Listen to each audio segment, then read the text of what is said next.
Hi Sam, welcome. Thank you very much. First, can you give us a brief introduction of Grant Trump Capital and also of yourself? Grant Trump Capital is a private investment partnership meant for institutions and high net worth family offices focusing on special investments in India. We managed a fairly large fund in partnership with Soros Management called QIF, which at a point was one of the largest overseas investment funds in India. We are not a trading fund. We tend to take longer term positions.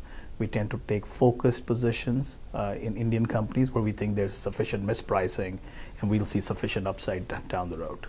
Compared to other emerging markets, what makes Indian markets more attractive as an investment destination? So it's hard to really compare, but what's interesting about India vis-a-vis, let's say, Russia, Brazil, and even China is that India is primarily a domestic market. It's a very young population.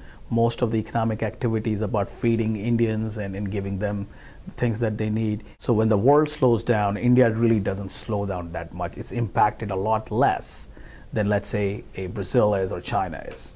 The other thing is a very diversified economy. Out of all the emerging markets, almost 55% of Indian economy is services based. In a strange way, it's a much more diversified economy, and at the same time is one of the more basic economies, which is a little bit of a paradox.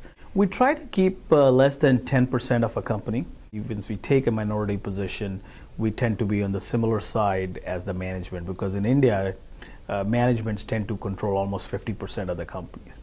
So their well-being and their wealth is tied up with the price of the stock. Can you give us an example of a recent special situation opportunity that you're looking at right now? We've launched a fund last year, did very well in 2012, and that fund focuses on banks in India. We think some of the banks in India represent a very interesting asset class.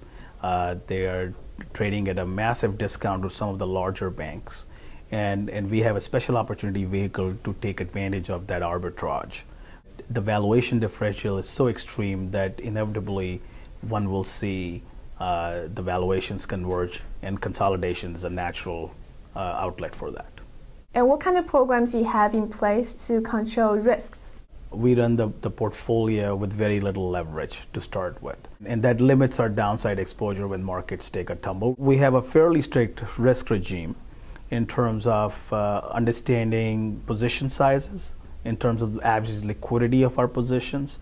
The biggest trap one can get in those markets is a liquidity trap where one buys into something that's very hard to get out.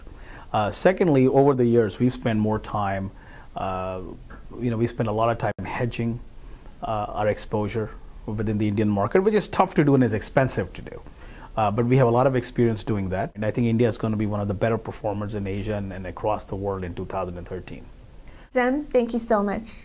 Thank you very much for having me.